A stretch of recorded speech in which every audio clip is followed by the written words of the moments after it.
Hola, ¿qué tal? Mi nombre es Gerardo Berrones, soy el pastor de Iglesia Identidad y te doy la más cordial bienvenida a nuestros recursos multimedia. El mensaje que estás por escuchar forma parte del libro de Génesis. Te invito a que escuches todos y cada uno de los mensajes que vamos a preparar a lo largo de varias semanas. Vamos a estudiar acerca de la caída, el pecado, la creación, los patriarcas, Jacobo, Egipto, todos esos temas y preguntas que tenemos tantas veces acerca de este libro tan enigmático y tan interesante. La estudiaremos verso a verso, capítulo a capítulo, los 50 capítulos contenidos en él, y estoy seguro que Dios te traerá revelaciones y bendiciones a lo largo de este estudio. Te pido que, si te gusta nuestro mensaje, te suscribas a nuestro canal, que nos contactes a través de nuestras redes sociales en Twitter, Facebook o en YouTube. El hashtag es @identidadslp, y también te invito a que nos escribas un correo a identidadslp@gmail.com. No te vas a arrepentir de ponerte en contacto con nosotros. Queremos conocerte, queremos saber más de ti. Atrévete a conocer más de Dios y a relacionarte con Él de una manera práctica y real. Gracias y que disfrutes el mensaje.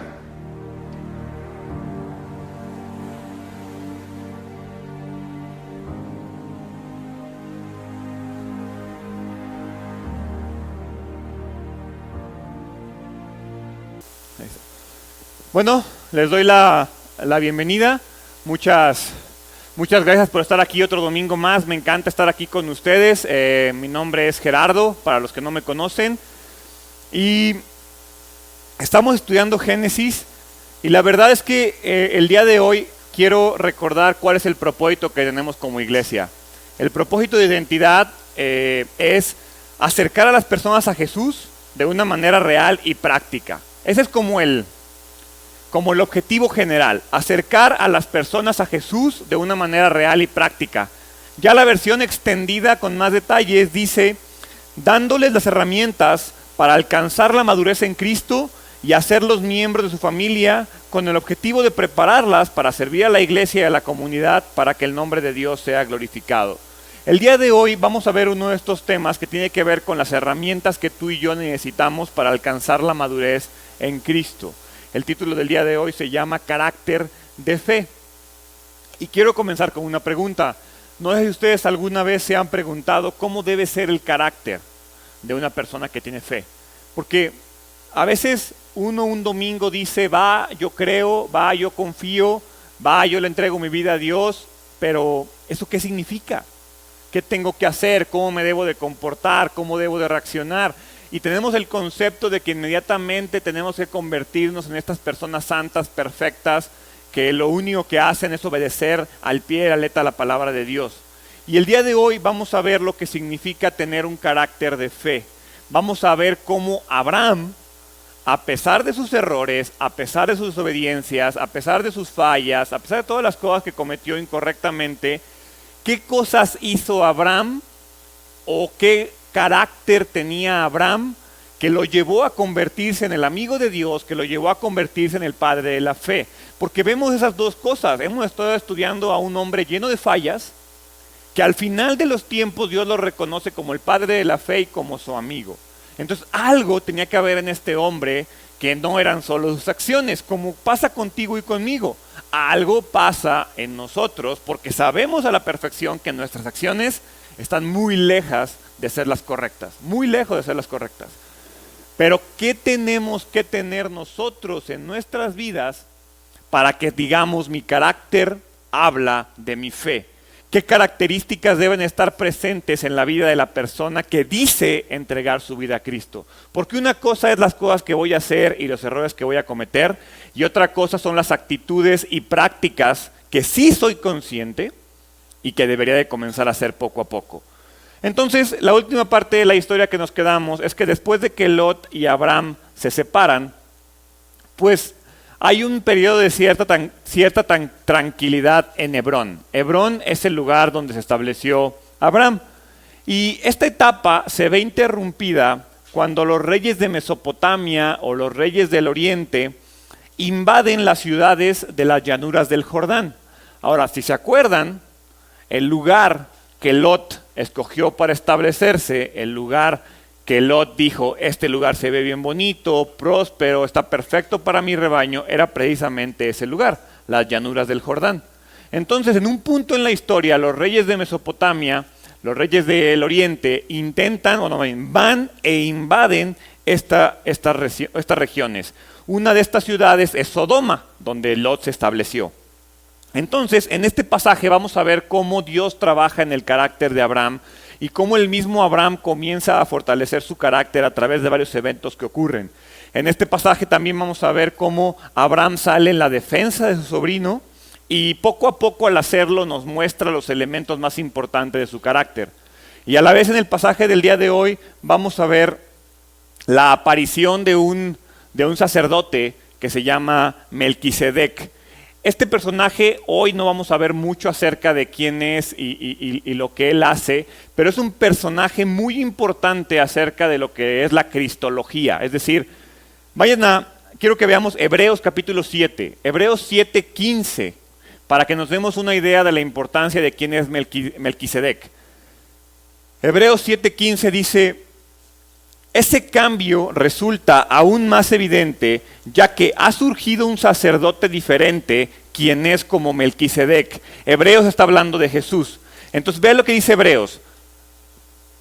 Ha surgido un sacerdote diferente, Jesús es un sacerdote diferente, quien es como Melquisedec. Jesús llegó a ser sacerdote no por cumplir la ley del requisito físico de pertenecer a la tribu de Leví, sino por el poder de una vida que no puede ser destruida. Y el salmista lo señaló cuando profetizó, tú eres sacerdote para siempre, según el orden de Melquisedec. El día de hoy aparece esta persona, Melquisedec, pero quiero que entendamos algo, porque a veces tú y yo no somos conscientes de lo que leemos en la Biblia. Estamos leyendo la Biblia y dice el sacerdote Melquisedec, y uno dice, pues claro, la Biblia hay miles de sacerdotes, pero estamos en Génesis 14, no hay templo, no hay ley, no hay nada, y sin embargo hay un sacerdote. Entonces, eso es lo interesante de Melquisedec, que en ninguna parte de la Biblia te dice de dónde viene, a qué familia pertenece, el origen que tiene, y sin embargo es un sacerdote.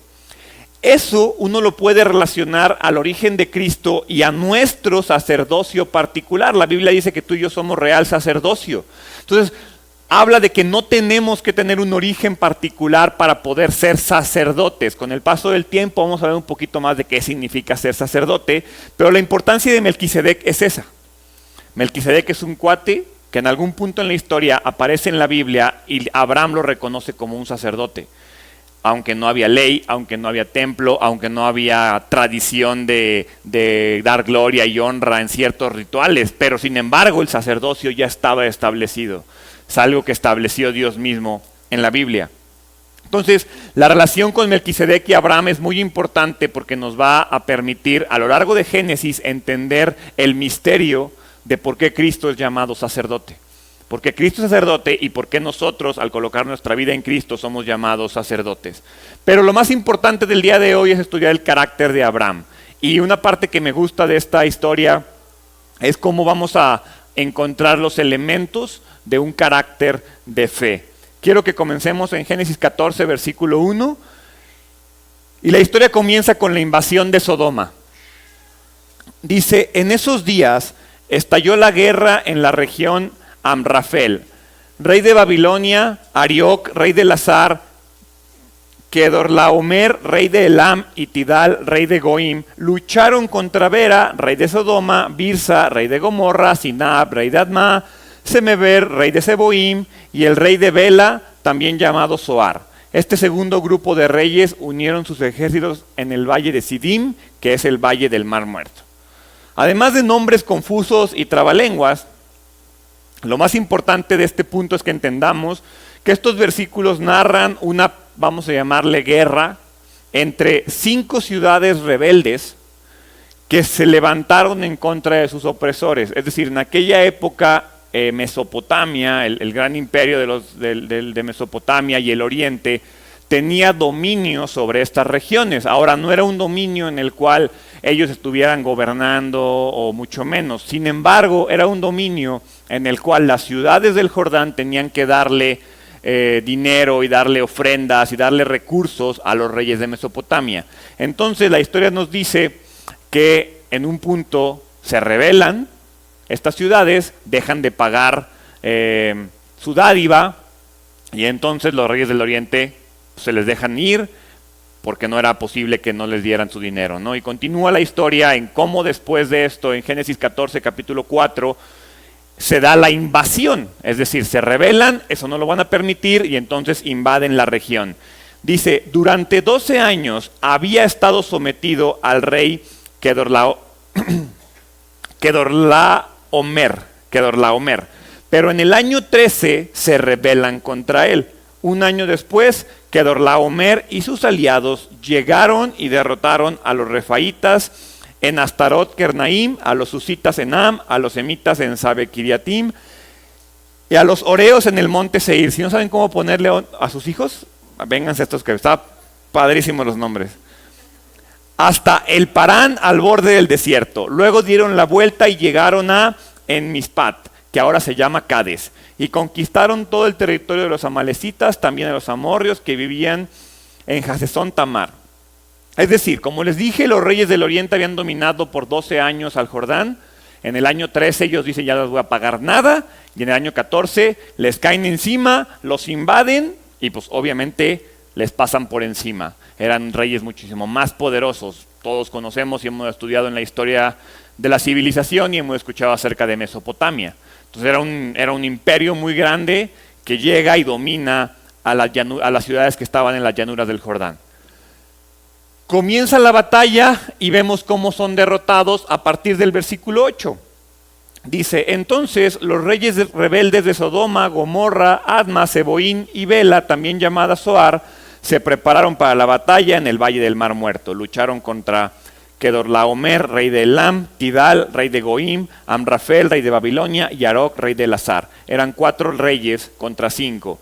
Resulta que el valle del Mar Muerto estaba lleno de pozos de brea, así que cuando el ejército de los reyes de Sodoma y Gomorra huía, algunos de ellos cayeron en los pozos de brea, mientras que el resto escapó a las montañas. Entonces, los invasores victoriosos saquearon Sodoma y Gomorra y emprendieron el regreso a su tierra con el botín de guerra y los alimentos. También capturaron a Lot, el sobrino de Abraham, que vivía en Sodoma, y se llevaron todas sus pertenencias. A veces leo la Biblia y mucha gente dice, es que la Biblia es muy aburrida, fácil, mejor que Game of Thrones. Visualícenlo en su mente, y para los que vieron el final y no les gustó, está mejor esto, el final de la Biblia está más padre. La verdad es que hay muchas historias en la Biblia, y la verdad es que me pasé rápido este pasaje, porque en realidad solo describe la batalla. Pero quiero que entendamos cómo esta batalla está descrita de manera resumida y puntual, porque el objetivo no es resaltar la batalla, el objetivo es resaltar lo que viene después, que es lo que Abraham hace y lo que Abraham comienza a hacer. Esta guerra tuvo lugar en el Valle del Mar Muerto, dice ahí la Biblia que está lleno de pozos de brea, ¿sí? Para los que no sepan, pues la brea es tipo como un chapopote, que en aquel entonces se usaba como cemento incluso, se sacaba la brea y era con lo que unían los ladrillos y como elementos de construcción para que las casas permanecieran pegadas. Entonces, quiero que pensemos algo. Hay una gran distancia entre los reyes del oriente y las llanuras del Jordán. No es como que vamos a invadir y en un día estamos ahí. De hecho, dice la Biblia, si tomáramos un mapa y viéramos la ruta que toman los reyes del oriente, ni siquiera se fueron por la ruta más directa. Se fueron por la ruta más larga para ir tronando varias ciudades en el camino y evitar que en la huida de las llanuras del Jordán se fueran aliando con estas ciudades y los atacaran. Estos cuates de Mesopotamia por algo eran un imperio, eran muy inteligentes. Entonces buscan el mejor camino, rodean, pero lo interesante es que es evidente que la gente del Jordán sabía lo que iba a ocurrir cuando decidieron rebelarse. Es decir, vamos a dejar de pagarle nuestros impuestos al gran imperio de Mesopotamia. A ver si no se dan cuenta y podemos seguir haciendo nuestra vida como siempre. Y la verdad es que me llama la atención porque entonces vemos por qué ellos, si sabían que los reyes del oriente obviamente no iban a estar muy contentos con su decisión y obviamente los iban a ir a atacar, ¿Por qué no prepararon una estrategia? ¿Por qué no estaban listos? ¿Por qué no buscaron atacarlos por sorpresa? Si ya sabían que venían, pues mínimo nos escondemos y cuando pasen les caemos por la espalda, no sé, intentamos hacer algo, sino simplemente se dedican a esperar que vengan a ver qué ocurre. Pareciera que permanecen pasivos ante una situación que ellos mismos están provocando. Y la verdad es que yo lo veía y decía, nosotros somos los reyes del Jordán. Cometemos errores, hacemos tonterías, tomamos malas decisiones y después nos quedamos esperando a ver si se resuelven solas. A ver si por obra y gracia del Espíritu Santo las cosas quedan atrás y se me olvida. Es más, todos en el trabajo tenemos un mail sin abrir que nos da flojera hacer y que estamos esperando que pasen 5 o 6 meses y digamos, ya no me preguntaron por él, ya bórralo, ya.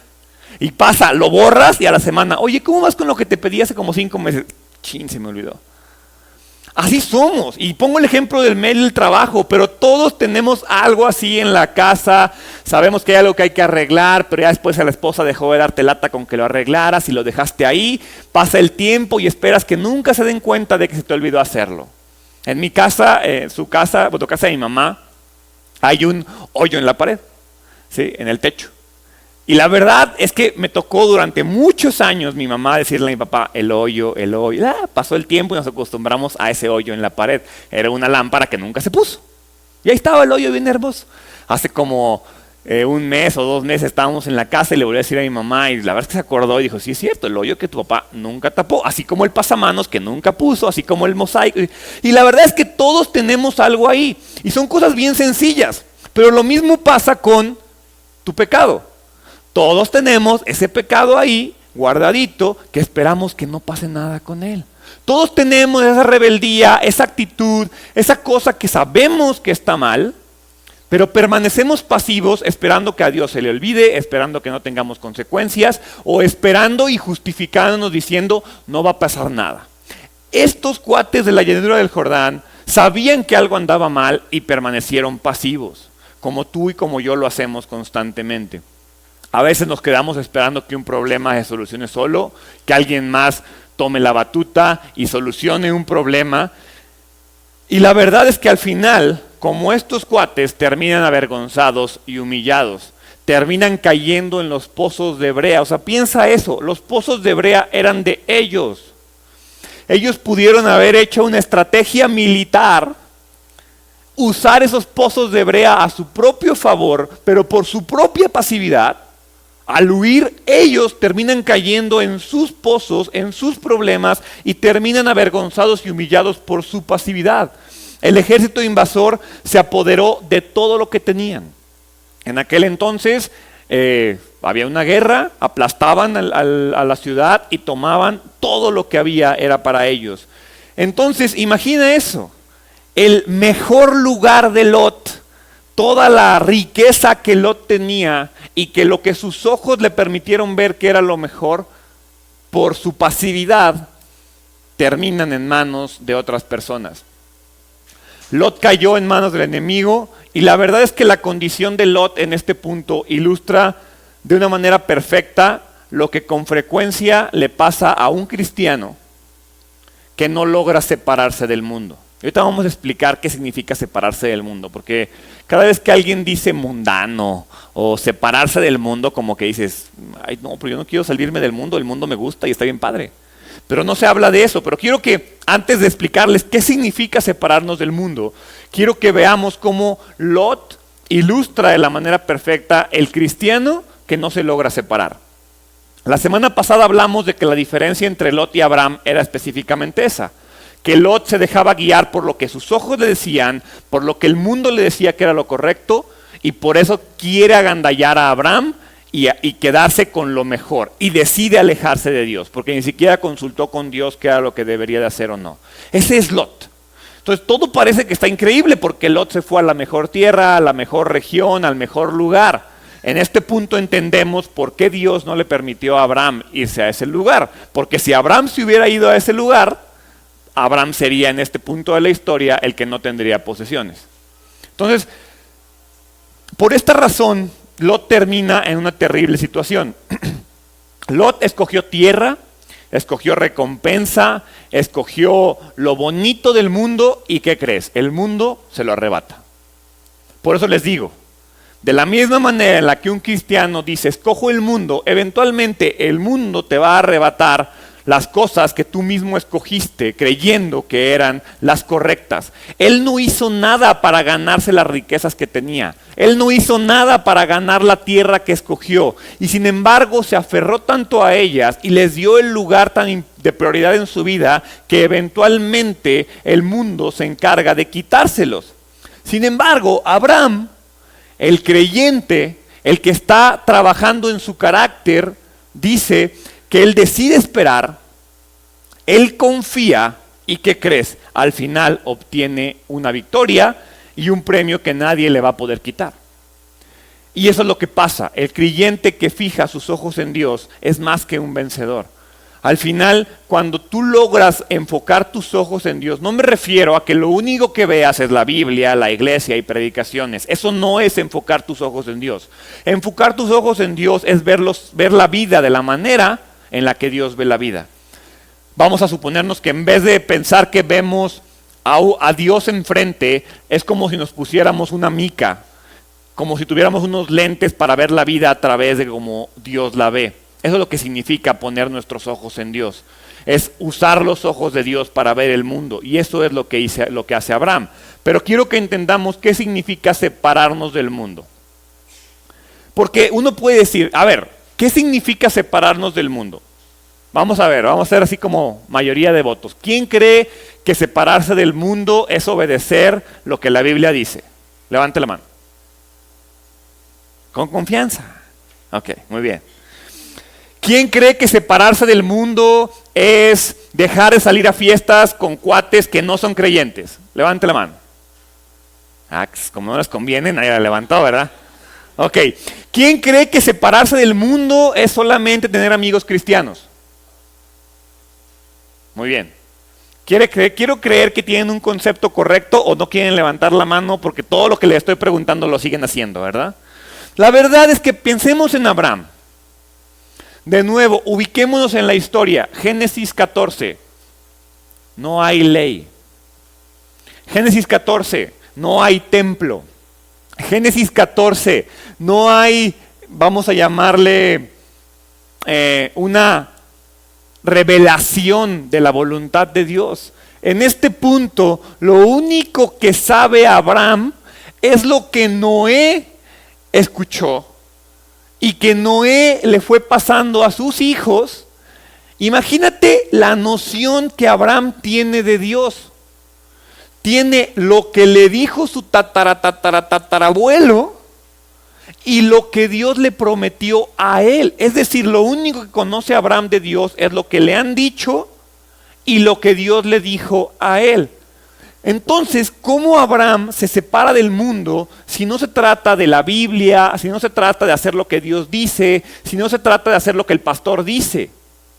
Abraham entiende que separarse del mundo no es un tema de lo que hacemos o con quién nos juntamos, es un tema de actitud y es un tema de carácter. Por eso constantemente les decimos que a Dios le importa más nuestro carácter que nuestra comodidad, porque a Dios le importa el carácter, no le importa que estés a gusto.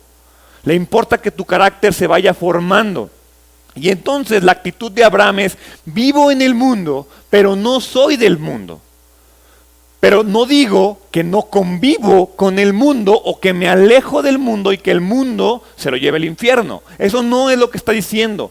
Él lo que hace es ve al mundo y vive en el mundo a través de ciertas actitudes de obediencia, de agradecimiento y de honra a Dios. La experiencia de Lot es algo muy práctico para ti y para mí. Todos nos podemos relacionar con él. Hay personas que se aferran más a su posesión, a su posición, a su pasado, a su presente, a su deseo. Aunque sepan que no es lo correcto, se deciden aferrar a las cosas que tenemos y las cosas que somos y las cosas que la gente dice de nosotros, aunque sabemos que no son los correctos. Y lo hacemos porque creemos que no lo merecemos. Lo hacemos porque creemos que somos dignos de ese reconocimiento y que yo con el sudor de mi frente me gané las cosas. Eso es lo que eso es lo que pasa por la mente de Lot.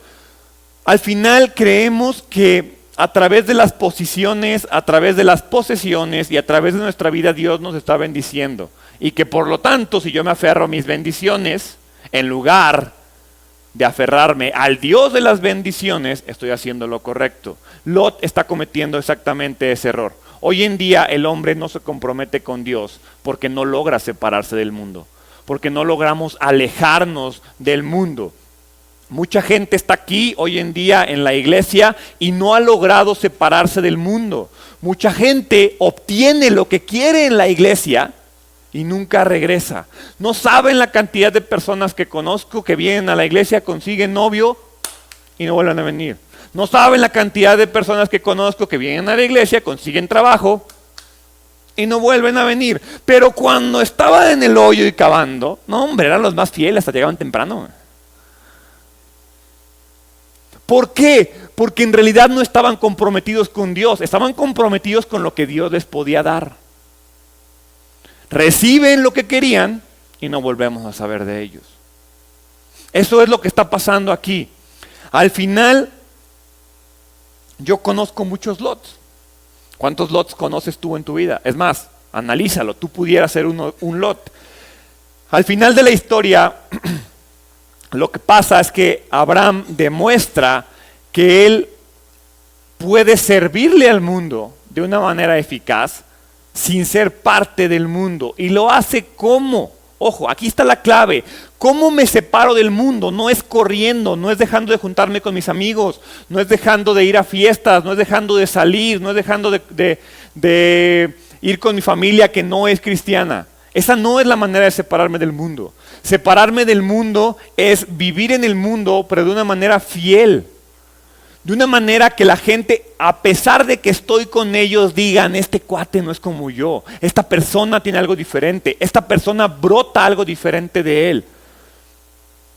¿Por qué? Porque estoy ahí, pero el mundo no me domina como a Lot. Lot dejó que el mundo lo dominara y por eso terminó avergonzado. Abraham vivía igualmente en el mundo, pero él jamás terminó avergonzado porque él tenía una actitud diferente, un carácter diferente.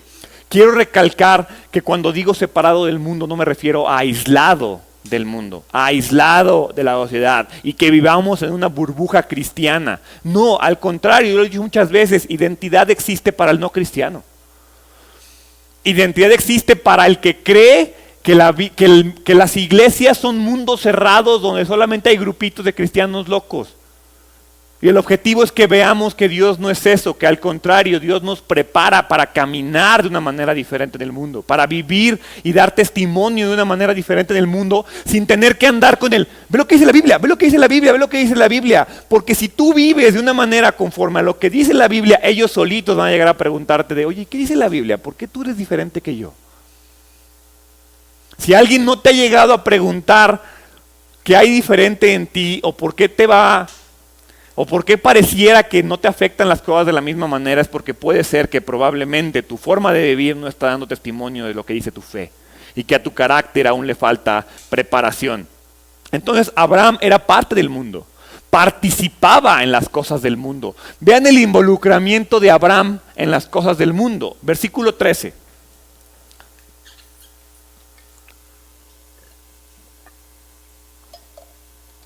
Uno de los hombres de Lot escapó y le contó todo a Abraham el hebreo, que vivía cerca del robledo que pertenecía a Mamre, el amorreo. Mamre y sus parientes Escol y Aner eran aliados de Abraham. Ve, o sea, Abraham tenía a sus cuates del mundo. Estos cuates no eran judíos, creyentes, no, eran personas que él conoció en la región a la que Dios lo mandó. Es decir, Dios lo mandó a un lugar y Abraham empezó a hacer amigos. ¿Sí? Y entonces tiene sus aliados ahí. Cuando Abraham se entera de que su sobrino Lot había sido capturado, movilizó a los 318 hombres adiestrados que habían nacido en su casa. Entonces persiguió al ejército Kedorlaomer hasta que lo alcanzó en Dan. Allí dividió a sus hombres en grupos y atacó durante la noche. El ejército de Kedorlaomer huyó, pero Abram lo persiguió hasta Oba, al norte de Damasco. Abram recuperó todos los bienes que habían sido tomados y trajo de regreso a su sobrino Lot junto con sus pertenencias, las mujeres y los demás cautivos. El texto nos dice que uno de los hombres de Lot escapa y va con Abram y le cuenta lo ocurrido. Abram no vivía aislado, ¿sí? Abram tenía gente, tenía amigos, tenía personas que le seguían. Incluso la Biblia dice, y algunos estudiosos de la Biblia comentan, que Abram se conducía de cierta manera que pareciera ser que era algún tipo de gobernante en la región. La Biblia nunca lo dice, pero con el paso del tiempo vemos cómo Abram pareciera que fue ganando autoridad dentro de la sociedad en la que vivía. Y entonces Abram se comportaba de cierta manera que atraía a la gente. No vivía aislado, no vivía alejado, simplemente estaba separado. Cuando escuchemos la palabra separado en este contexto, no estoy hablando de separación física, estoy hablando de separación espiritual. Él vivía de una manera diferente a lo que las demás personas vivían. Algunas personas dicen que era reconocido y respetado, como les digo, como si fuera un rey, como si fuera un gobernante. Y entonces cuando Abram se entera de la captura de Lot, ¿qué crees que hace? Lo primero que hace es una estrategia, ¿sí? Es decir, piensa cómo te comportas tú con tu ser querido, no cristiano, que entonces falla. ¿Qué es lo primero que haces? Te dije. Llegas y le tiras carrilla porque no hizo lo que tú le dijiste que era ir a la iglesia, ¿sí? O como quedaron mal porque se pelearon por cosas espirituales, entonces qué bueno que le pasó y no haces nada. Tomamos esa actitud, esa es la actitud que muchas veces tú y yo como creyentes tomamos porque nos creemos superiores. Comenzamos a creernos mejores, comenzamos a creernos que sabemos más y como sabemos más, pues no nos podemos rebajar con cierta chusma. Y Abram lo que hace es bien interesante, se entera de la captura de Lot y lo primero que hace es prepara su grandísimo ejército de 318 hombres, un ejército impresionante, ¿sí? Y con ellos organiza el ataque que le da la victoria del oriente. O sea, entendamos eso, 318 hombres contra el ejército de Mesopotamia. Y Abram gana. Abram venció la prueba del interés personal y la confianza en sí mismo. Abram ya está confiando en Dios.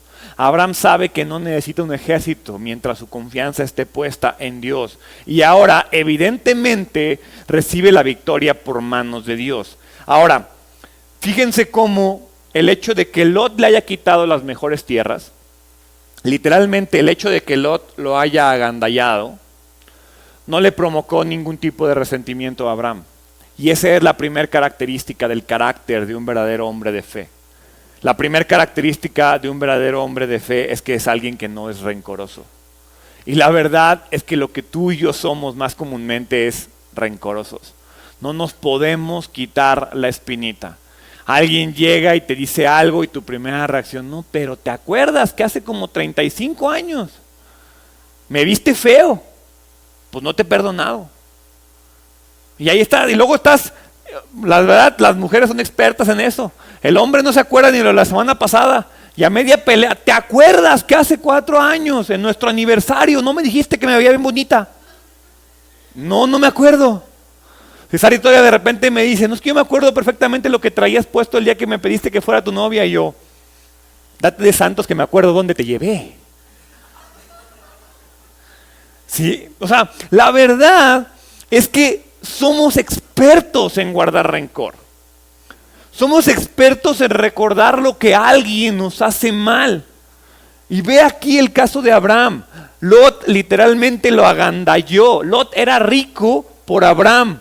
Y ahora tiene la mejor tierra por Abram. Y ahora el mundo le está dando su merecido a Abram. Y a Abram no le importa. Abram no guarda rencor. Porque la fe de Abram y el amor por su sobrino fueron suficientes para que Abram hiciera algo al respecto. Es decir, Abram entiende que sí, hay un problema, pero es más su amor por Lot y es más su fe en Cristo que lo llevan a enfrentarse al ejército. Y por fe y por amor vence los obstáculos que la vida tiene para él. Quiero que veamos otra vez el versículo 15, porque el versículo 15 nos muestra la estrategia de Abraham.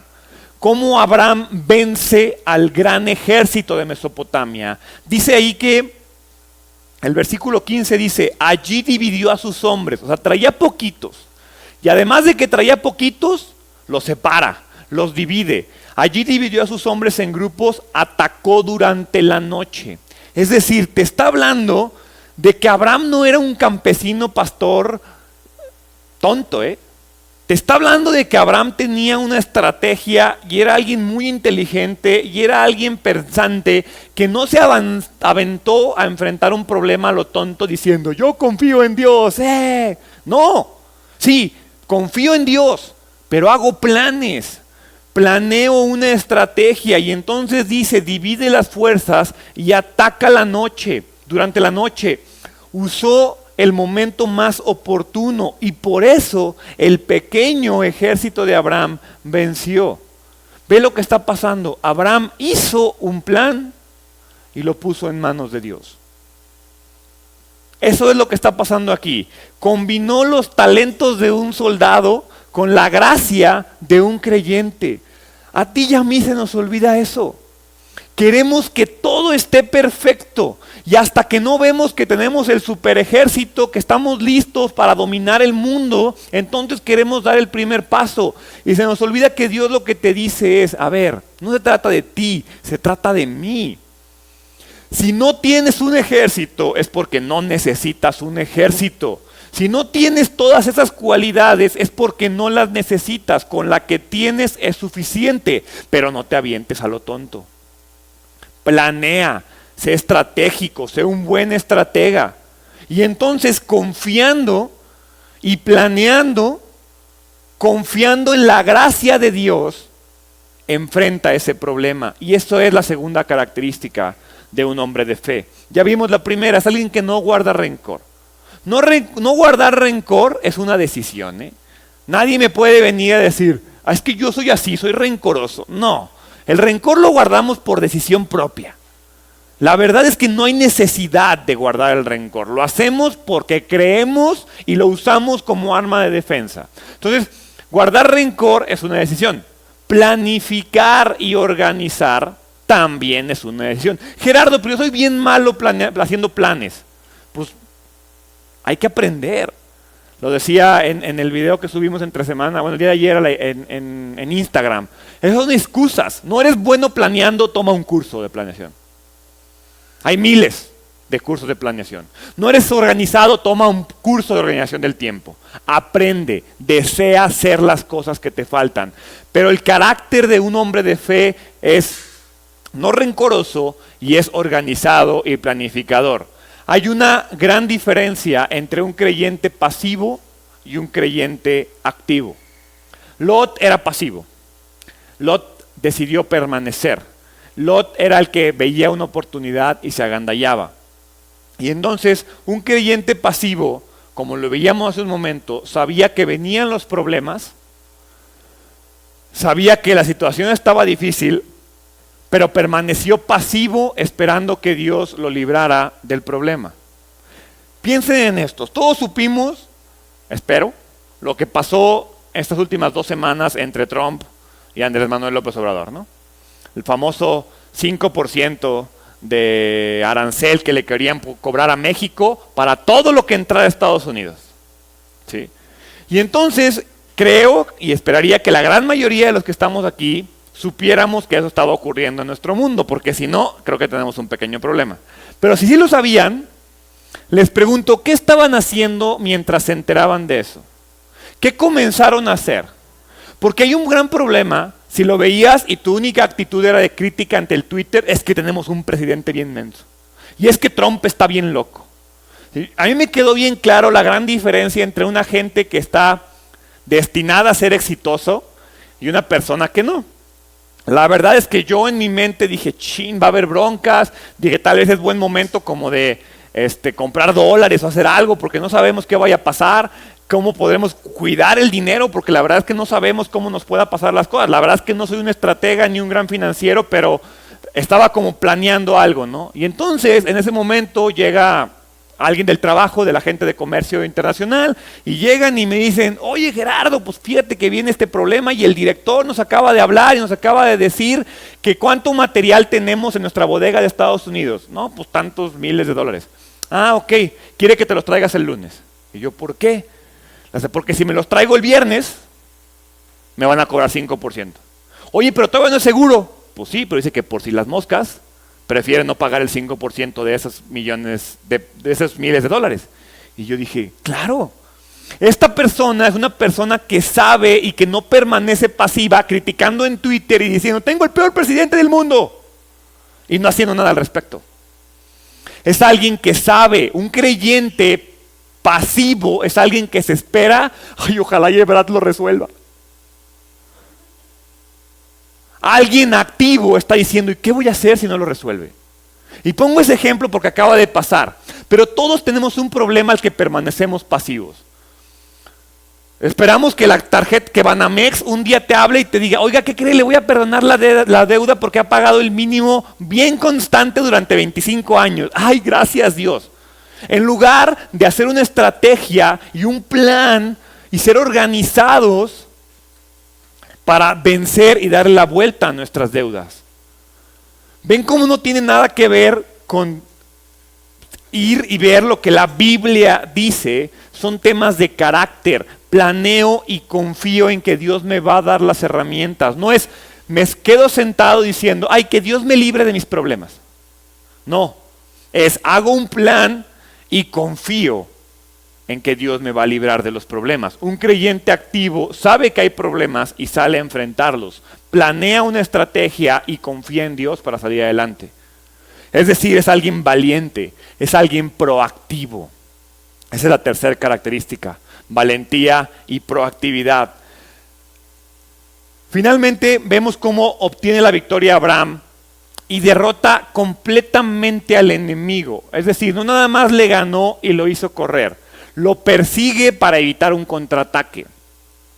¿Cuántas veces has logrado ganar esa pelea contra una tentación, esa pelea contra una crítica, esa pelea contra una persona? Ganas la pelea, pero no derrotas al problema por completo, y entonces eventualmente ese problema o esa situación te regresa y te ataca. Abraham nos demuestra y nos dice, no, aquí hay que actuar con valentía. Si ya gané la batalla, tengo que ir a ganar la guerra y tengo que ir a pelear. Al final no solo rescata a Lot, sino que recobra todo lo que tenía, todo lo que los reyes del oriente se habían llevado, y no nada más de Lot, todo lo que ellos habían agandallado en su camino, él se lo quita. Y al final, entonces, por la pura fe de Abraham, Dios lo utiliza como un instrumento para hacer justicia. ¿Sí? Ve cómo el hecho de que Abraham trabaje en su propio carácter y tome decisiones conforme a un hombre de fe, entonces Dios comienza a usarlo para cumplir sus propósitos. Y entonces Abraham emerge como un héroe después de derrotar con 318 pelados al gran ejército de Mesopotamia. Abraham no buscó el éxito y la fama, pero gracias a su confianza en Dios, ¿qué crees? El éxito y la fama lo encontraron a él. El problema que tú y yo tenemos es que tomamos decisiones buscando éxito, fama, placeres, posesiones, posiciones, y Dios te dice, no, búscame a mí, yo me encargo del resto. Si tú me buscas a mí, confías en mí, las posesiones, las posiciones, las cosas, el reconocimiento te va a llegar, pero por mí, no por ti. Al final es lo que está pasando aquí. En el versículo 17, Génesis 14, 17, dice, después de que Abraham regresó de su victoria sobre el rey Kedorlaomer y todos sus aliados, el rey de Sodoma salió a encontrarse con él en el valle de Sabé, que es el valle del rey. O sea, ya el rey de Sodoma sale a encontrarse con Abraham.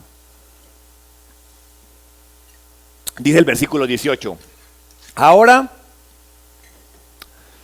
Dice, y Melquisedec, rey de Salem y sacerdote del Dios Altísimo, le llevó pan y vino a Abraham. Melquisedec bendijo a Abraham con la siguiente bendición: bendito sea Abraham por Dios Altísimo, creador de los cielos y la tierra, y bendito sea Dios Altísimo que derrotó a tus enemigos por ti. Luego Abraham dio a Melquisedec una 10ª parte de todos los bienes que había recuperado. En este punto donde le decía que aparece el sacerdote de Jerusalén, Melquisedec. Vayan a Hebreos capítulo 7, versículo 1. Hebreos 7:1 te habla un poquito de quién es este cuate Melquisedec.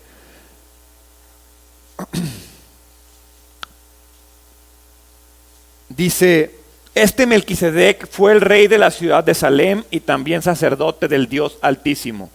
Cuando Abraham regresaba triunfante de una gran batalla contra los reyes, Melquisedec salió a su encuentro y lo bendijo. Después Abraham tomó la 10ª parte de todo lo que había capturado en la batalla y se la dio a Melquisedec. El nombre Melquisedec significa rey de justicia y rey de Salem significa rey de paz. No hay registro de su padre, ni de su madre, ni de ninguno de sus antepasados. No hay principio ni fin de su vida. A semejanza del Hijo de Dios sigue siendo sacerdote para siempre. Melquisedec era alguien muy relacionado con Cristo. Muchos siglos después, digamos que el primer israelita que se sienta en el trono de Melquisedec es David. David se convierte en el siguiente sacerdote. Salmos 110, versículo 4, David dice, el Señor ha hecho un juramento y no romperá su promesa. Tú eres sacerdote para siempre, según el orden de Melquisedec. Está hablando de Jesús. Este personaje aparece ahí abruptamente y lo vamos a ir estudiando a lo largo de las semanas cada vez que aparezca. Pero está descrito de una manera breve, es llamado sacerdote del Dios Altísimo. Él mismo se refiere a sí mismo como el sacerdote del Dios creador de los cielos y de la tierra. O sea, es alguien que reconoce y sabe quién es Dios. No era alguien que veneraba a algún otro Dios. Y este personaje, el cual no conocemos su origen, tiene un conocimiento muy grande acerca de quién es Dios. Él reconoce que la victoria de Abraham no la recibió por parte de Abraham. Y entonces él entiende que Dios le dio la victoria a Abraham. Y entonces cuando Abraham se presenta a Melquisedec, Melquisedec lo recibe. O sea, vean la importancia de este cuate que no sabemos quién es. Pero lo importante es que Abraham se presenta frente a él.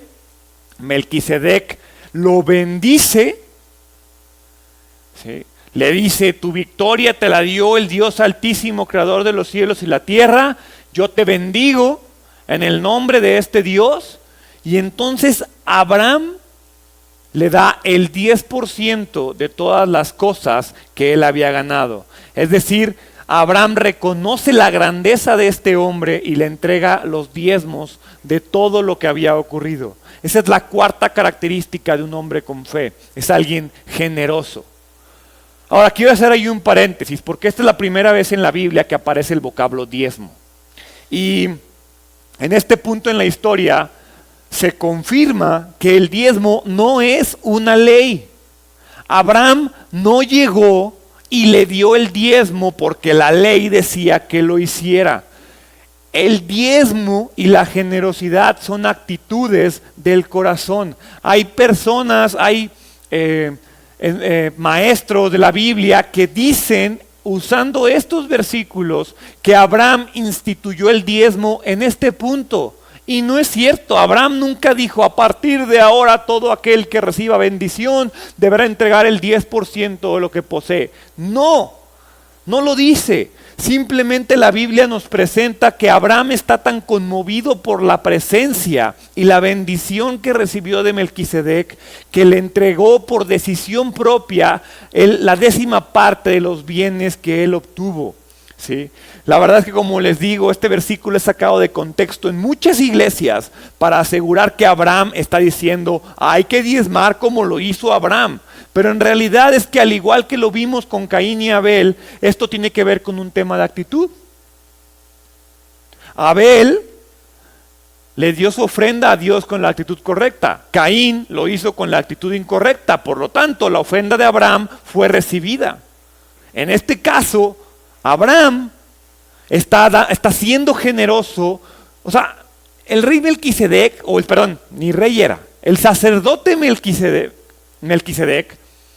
Lo único que hizo fue decirle, Dios Altísimo te dio la victoria y yo te bendigo en su nombre. Y fue tanto lo que el hecho de que alguien reconociera a su Dios, que Abraham dijo, ten el 10% de las cosas que acabo de recibir. Mucho tiempo después vamos a ver cómo Abraham recibe bendición de un sacerdote y como agradecimiento y decisión personal le entrega el 10%. Por eso muchas veces yo le digo a la gente, si no eres miembro de esta iglesia, si no eres creyente, no diezmes. ¿Sabes? Lo decía hace rato, no es como que cobramos cover o algo así. No, pero si decides diezmar, si decides creer que en este lugar recibes bendición y que el nombre de Dios es glorificado para ti y para tu familia, entonces tenemos que tener la actitud que tuvo Abraham, actitud de generosidad, actitud de un verdadero creyente. Y por decisión propia y por agradecimiento, doy el 10%. Nadie le dijo da el 10%. Abraham lo entendió de esa manera. El diezmo no es una obligación, es una buena costumbre del creyente y demuestra tu carácter de fe. Entonces llevamos 4. No rencoroso, organizado, ¿sí? Proactivo y generoso. Vayan al versículo 21. Génesis 14, 21. El rey de Sodoma le dijo a Abraham, devuélveme a mi pueblo, el cual fue capturado, pero puedes quedarte con todos los bienes que recuperaste. Abraham le respondió al rey de Sodoma, juro solemnemente ante el Señor Dios Altísimo, creador de los cielos y la tierra, que no tomaré nada de lo que a ti te pertenece, ni un simple hilo, ni la correa de una sandalia. De otro modo podrías decir, yo soy quien enriqueció a Abraham. Aceptaré solamente lo que mis jóvenes guerreros ya han comido y pido que tú entregues una porción justa de los bienes a mis aliados, Aner, Escol y Mamre. Es decir, el rey de Sodoma le hace una oferta a Abraham. Le dice, devuélveme a mi pueblo, pero puedes quedarte con todos los bienes. ¿Sí? A Abraham le dice este cuate, rey de Sodoma, regrésame a mi gente y quédate con todo lo demás. Y lo que está pasando aquí es que Abraham está siendo tentado. Es lo más natural. Oye, acabo de ganar una guerra. No manches, Dios, ¿qué me gané? Y todavía Sodoma, el rey de Sodoma le dice, quédate con todo, es tuyo, solo devuélveme a la gente. Abraham está siendo probado en este punto de la historia. Dios está probando su carácter. Abraham es un hombre rico. Ni siquiera tenía un hogar establecido aún. Y el rey de Sodoma le está diciendo, quédate con todo, con la tierra, con la gente, perdón, con las posesiones, nada más dame a la gente. Y Abraham lo que dice es que, ok, la oferta no es mala, parece que es una buena transacción, porque este hombre acaba de obtener una victoria, se merece el premio. Sin embargo, Abraham rechaza la oferta.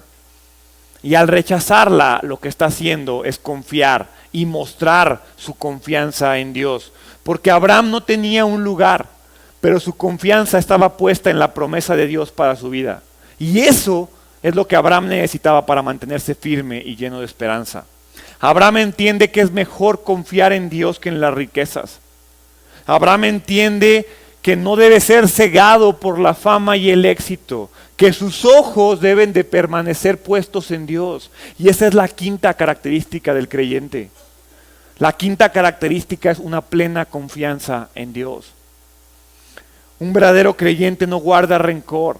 Un verdadero creyente es planificador. Un verdadero creyente actúa con valentía y con proactividad. Un verdadero creyente es generoso. Pero sobre todo un verdadero creyente confía plenamente en Dios. ¿Sí ven cómo ninguna de las 5 características tiene que ver con no cometer errores? Ninguna de las 5 características tiene que ver con no volver a pecar en tu vida. No digo que lo celebren el pecado, pero un verdadero creyente se va a equivocar como Abraham lo hizo. Al final, la fe, la integridad y el carácter de Abraham es lo que sale, no las acciones. Poco a poco vamos conociendo más y mejor a Abraham. Y vamos viendo por qué, a pesar de sus errores, es conocido como el padre de la fe. Vamos viendo cómo a pesar de sus errores es conocido como el amigo de Dios. Porque el carácter de Abraham descansa sobre Dios. Y entonces yo te pregunto, y con esa pregunta quiero terminar. ¿Sobre qué descansa tu carácter? ¿Sobre ti? ¿Sobre tus circunstancias? ¿Sobre lo que tienes? ¿Sobre lo que no tienes? ¿Sobre tus hijos? ¿Sobre tu familia? ¿Sobre tu esposo? ¿Sobre tu iglesia? ¿Sobre tu gobierno? ¿Sobre tu pastor? ¿Sobre qué descansa tu carácter? La pregunta que tienes que hacerte es, ¿quieres que Dios transforme tu carácter? Porque si quieres que Dios transforme tu carácter, lo que tienes que hacer es confiar en Él. Es lo único que hay que hacer. Abraham ya ha cometido muchos errores. Y en este punto en la historia vemos cómo el carácter de Abraham que lo mantiene exitoso es la confianza en Dios. Si tu confianza no está puesta en Dios, no te preocupes. La verdad es que la fe de Abraham tampoco siempre estuvo puesta en Dios. Hace 2 semanas, 3 semanas lo veíamos. Abraham cometió muchos errores. Abraham, al igual que tú y que yo, cometió muchos errores. El gran hombre de fe había aprendido la lección. Huyó de la hambruna hacia Egipto y fue sacado a patadas de ahí. Desobedeció a Dios y se llevó a su pariente y pagó las consecuencias por llevarse al pariente. Cometía errores como tú y yo, pero lo más importante de Abraham es que Abraham permitió que Dios transformara su carácter. Conforme iba avanzando, Abraham iba mejorando. Abraham se equivocaba, se levantaba e iba mejorando. ¿Cómo actúas tú cuando te equivocas? A veces tú y yo nos equivocamos y nos caemos y permanecemos ahí. O a veces tú y yo nos caemos y decimos, esto no es para mí, y nos vamos hacia atrás. Pero el tema aquí es que Abraham entiende en este punto que es Dios el que le está proveyendo, que es Dios el que lo ha levantado, que es Dios el que los ha mantenido a flote y no le hace falta nada más. Juró solemnemente al Señor y entonces Abraham reconoce con este juramento que no necesita nada más. Y es importante que tú y yo hagamos ese juramento hoy. Porque al renunciar a cualquier beneficio derivado de la victoria, piénsalo otra vez, ¿qué tan fácil tú renunciarías a un premio que te ganas? Algo que tú te ganaste con tu trabajo y con tu esfuerzo. Y Abraham lo que está diciendo es, renuncio a mi victoria porque entiendo que mi victoria no lo hubiera tenido por Dios. Y no se trata de que tú y yo renunciemos al éxito y a la fama. Se trata de que tú y yo entendamos que tengamos el hecho de tener la fe, la esperanza y la confianza en Dios nos va a traer lo que queremos. ¿En dónde está tu fe? ¿En dónde está tu esperanza? ¿En quién está tu confianza? Abraham poco a poco nos va mostrando en dónde está su fe, en dónde está su esperanza. Cada vez tiene más presente la promesa que Dios le hizo. Y Dios le dijo, confía en mí, yo te voy a dar la tierra, yo te voy a dar la descendencia, yo te voy a hacer una bendición. Entonces él dice, este cuate me quiere dar riquezas. Pero si yo recibo las riquezas de él, entonces el mundo va a decir que él me hizo rico y no mi Dios. El mundo va a entender que él me dio las cosas y no mi Dios. Abraham poco a poco nos está mostrando que su fe, su esperanza y su confianza está en Dios. Antes de terminar, quiero recalcar un detalle muy importante. Abraham no forzó su fe en las demás personas. Él le da libertad a sus aliados de tomar su parte. Él le dice a la gente, a sus amigos, ustedes agarren las cosas del mundo si las quieren, yo no las voy a agarrar. Yo confío en mi Dios. Abraham está dando testimonio. Abraham está diciendo, yo no soy nadie para venirte a decir que hagas o que no hagas. Yo no lo hago. Tú decides si no lo haces. Abraham actúa limpia y generosamente, y al hacerlo está dando testimonio de su confianza. No de su confianza en los hombres, no de su confianza en sus méritos, no de su confianza en sus logros. Está dando confianza de lo que su Dios puede hacer por él. Quiero que tú y yo termines el día de hoy haciendo un checklist de tus actitudes. ¿Qué tan rencoroso eres? ¿Qué tan valiente eres? ¿Qué tan organizado eres? ¿Qué tan generoso eres? ¿Qué tanta confianza tienes puesta en Dios? ¿Ves cómo no es tan complicado? No es tan complicado ser un verdadero creyente. Es un tema de actitud, es un tema de decisión. Abraham quería depender plenamente en Dios y hace un juramento. La pregunta que tengo que hacerte yo es si tú estás listo el día de hoy para tú hacer el tuyo. Y si estás listo para hacer tu juramento propio el día de hoy, de lo que se trata es que cuando hagas el juramento, te conviertes en alguien más generoso, te conviertes en alguien más planificador, te conviertes en alguien más proactivo, te conviertes en alguien más generoso, te conviertes en alguien no rencoroso, pero sobre todo te conviertes en alguien que confía en Dios. ¿Por qué no cierras tus ojos? Dios, te doy gracias porque eres un Dios bueno, eres un Dios misericordioso, eres un Dios que trata las cosas conmigo, eres un Dios que quiere cambiar mi carácter, eres un Dios que está interesado en mi carácter, estás interesado en mi personalidad, estás interesado en que yo vaya mejorando poco a poco. El día de hoy quiero hacer un juramento contigo. El día de hoy me quiero comprometer contigo a confiar en ti, a ser menos rencoroso, a ser más generoso, a planear, a organizarme mejor, a ser más valiente, a ser más proactivo, a dejar mi pasividad de lado y a entregar mi vida a ti, a confiar en que eres un Dios lleno de amor, eres un Dios lleno de poder, eres un Dios lleno de bendición y de misericordia. El día de hoy te entrego mi vida y confío en ti, confiado de que tú me vas a levantar, confiado de que tú me vas a transformar. Te entrego mi vida y juro solemnemente seguirte y trabajar en mi carácter, permitir que tu Espíritu Santo trabaje en mí, en el nombre de Jesús. Amén.